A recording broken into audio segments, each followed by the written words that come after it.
aceptaba de alguna manera una polarización.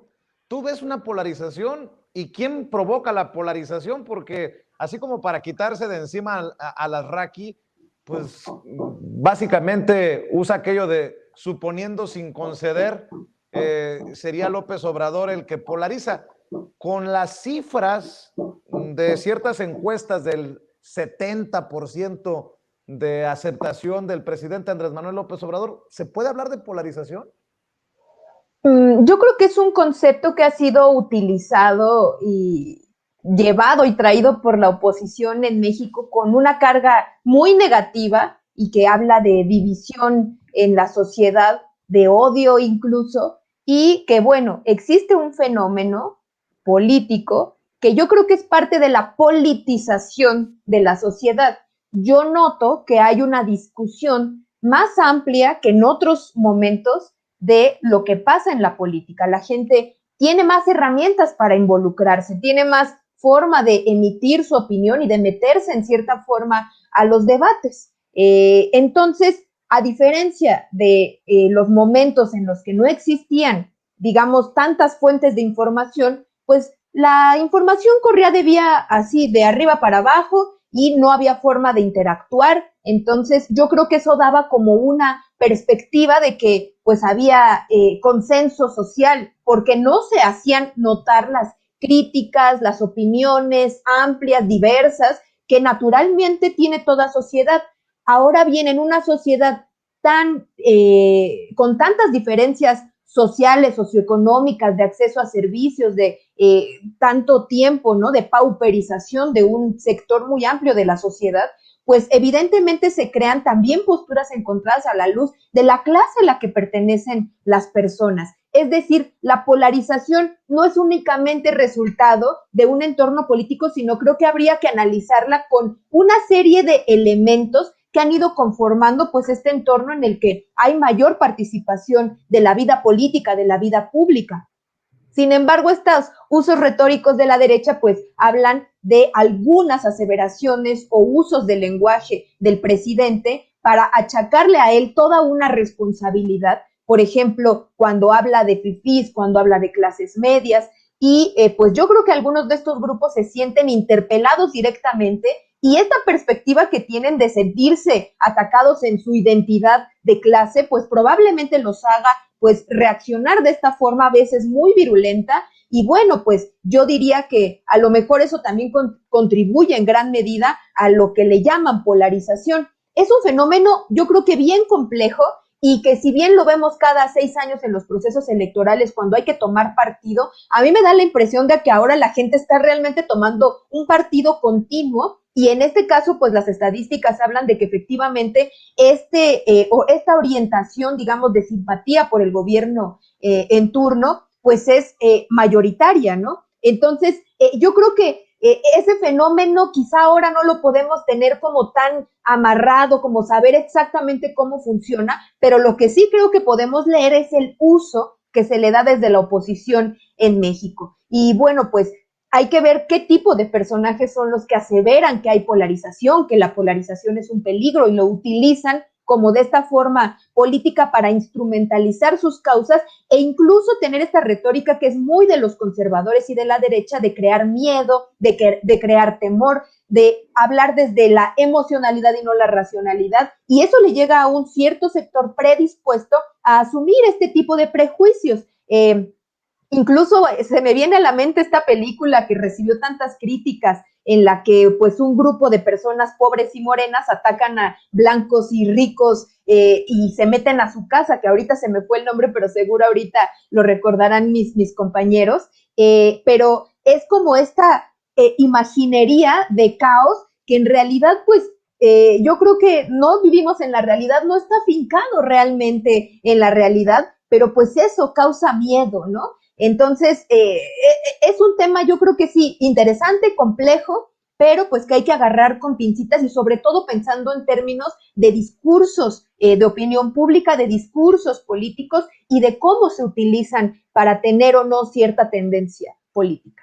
Así es, Mario Campa, la polarización que buscarían personajes como Felipe Calderón, el malagradecido, Lord Malagradecido, Hoy se puso su segunda vacuna de Pfizer después de que hace meses nos pintaba un catastrófico tener que esperar 144 años, creo, para que se cerrara la vacunación del 70% de la población en México. Y todavía aparte de que hoy se está vacunando, reitero mis serias preocupaciones y discrepancias sobre el manejo de la pandemia y la pérdida evitable de vidas humanas que dicho manejo ha causado. Dicho eso, agradezco el trato atento y expedito del personal en el campo Marte. Estos son los personajes que le hacen daño al debate por obvias razones. Ya leí algunas cosas también que publicaba Vicente Fox, Mario.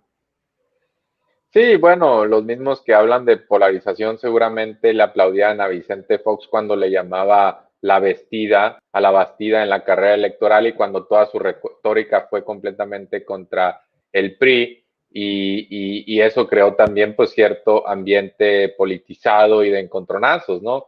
Mira, Vicente, yo creo que lo de la polarización forma parte de exactamente lo que decía Carla, pues de un instrumento o una carga que está utilizando la derecha en estos momentos a su favor. Hemos visto que en muchas sociedades ha habido, pues sí, escenarios políticos muy disputados, puede ser Estados Unidos entre demócratas y republicanos, y esto viene de mucho tiempo atrás. Estamos viendo también en España dos grandes bloques, pues el de derechas y el de izquierdas, y así lo estamos viendo en otros países. También tenemos una coyuntura donde las redes sociales ha permitido destapar algunas cloacas, pero como dice pues el presidente antes, simplemente levantábamos la alfombra y barríamos y guardábamos el polvito abajo de la alfombra, ¿no? Por supuesto que hay algunas cosas que son buenas que salgan a la luz, cuestiones que estaban enquistadas en nuestra propia imaginario y discurso, como son el racismo, el clasismo. Vivimos en un país de los más desiguales del mundo y malo fuera que no hubiera debate sobre esto, malo fuera que no hubiera politización, malo fuera que no hubiera contrastes de país, que no habláramos de la política pública, porque entonces eso sería reflejo de que aquellos que están en la mitad privilegiada, en la mitad que fueron agraciados, pues no tendrían entonces muchos incentivos para moverle al juego, porque entonces están viviendo mucho mejor que el 50% de abajo, ¿no? Es más o menos lo que pasa en México. Curiosamente, los que están en las posiciones de poder, de privilegios, son los primeros que saltan a decir que se está dando esta polarización, porque probablemente siempre vivieron acostumbrados a que lo que decían se volvía ley, ¿no? O a vivir encima de la ley. Entonces yo creo que Monreal se equivocó en esa entrevista con Alarraqui, debió haber zanjado ahí mismo finalmente a una entrevistadora, ya lo habíamos comentado antes, que trata de imponerse, y Monreal yo creo que por darle la suave, pues no lo zanjó con más categoría, sí trataba como que de posicionar ciertas ideas o de continuar con la entrevista, pero creo que no lo logró del todo. En fin, yo creo que esas son algunas ideas, Vicente. Por supuesto que hemos tenido, te pongo el caso de Sonora, elecciones mucho más álgidas que las que hemos visto o el ambiente que estamos viviendo en este momento en México entre el PRI y el PAN, en los que ahora son aliados cacerías de brujas, chivos expiatorios, persecuciones políticas, espionaje, se nos olvida esos escenarios de los que venimos, ¿no? Así es, Pepe, te toca cerrar con tu reflexión esta mesa de diálogo, si me permites pedírtelo. Claro que sí.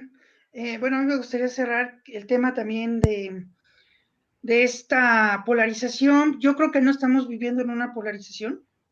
Creo que estamos viviendo una época histórica con un presidente que tiene la aprobación de casi 70%. No creo que un país esté así tan, que digan que esté polarizado cuando el 70% aprueba al presidente López Obrador o el 60%. Vemos que hay una división, pero no vemos unos polos o el otro polo opuesto, que sería la oposición, pues lo vemos fragmentado, no vemos un polo que le haga contrapeso al presidente López Obrador, como decía Mario. En otros países, pues sí estamos viviendo o viendo una polarización, como en Estados Unidos, cuando hubo la elección presidencial entre Trump y Biden, o por ejemplo en la de Perú, que acaban de dar como ganador a Pedro Castillo, que tardaron mucho tiempo para dar el resultado. Eso es una auténtica polarización, que la que sí vivimos, idéntica, bueno, quizás no idéntica, pero similar, fue en 2006. Ahí sí vimos una polarización. Ahí sí habían dos polos, en donde estaba López Obrador y teníamos el fraude del otro lado, las estructuras del poder apoyando a Felipe Calderón. Entonces creo que estamos viviendo tiempos, mi estimado Vicente, estimado Mario, Carla, estamos viviendo tiempos que no habíamos visto. No estamos en la guerra de reforma, no estamos en la revolución. Creo que no hay una polarización como tal, hay una división, hay intentos de que nos hacen creer que hay una polarización para que se haga este enfrentamiento directo. ¿Y quiénes lo dicen? Pues los chayoteros, Joaquín López Dóriga, todos estos personajes, porque como ahora ya hay contrapesos, ya hay periodistas como tu canal, mi querido Vicente Serrano, pues les da miedo que ya esté la otra parte activa, que antes estaba censurada, pero ahora hay una clara división, pero no polarización. Con esto cerraría, mi estimado Vicente. ¿Por qué no, José, precisamente invitamos a la gente para que te siga en redes sociales? José Manuel Fuentes, analista geopolítico, ¿dónde te encuentran? ¿Dónde te apoyan? Bueno, a mí me pueden encontrar en mi canal de YouTube, en donde hago entrevistas a políticos, a periodistas, a varios expertos. Ahí me pueden encontrar como Tebuena Fuentes, con José Manuel Fuentes, y también en mi Twitter como José Manuel Fuentes, @José _Y, José. Ahí me pueden encontrar. Y fue un honor estar contigo, Vicente, y con Carla y con Mario. Al contrario, muchas gracias por acompañarnos, José, que se repita muy pronto. Carla Claro que Mote, sí. ¿en dónde te buscan? ¿En dónde te encuentran a ti? Pues pueden leerme en Twitter, estoy como @CarlaMote, Mote con doble T, y también escribo quincenalmente en El Soberano. También pues les invito a leer el periódico feminista La Regeneración. Muy bien, y a mi querido Mario Campa lo pueden ver y escuchar todos los domingos conduciendo su espacio de 4 a 5 de la tarde en Sin Censura TV, en Sin Censura Media, en Sin Censura Presenta, y también te pueden seguir en Twitter, Mario. Sí, Vicente, el Twitter o la cuenta es @Mario_Campa. Ahí nos leemos. Muy bien, pues les mando un abrazo a los tres, muchas gracias por acompañarnos, nos vemos aquí muy pronto. Hasta luego, Vicente. Gracias. Cuídense, buenas noches. Vamos en la recta.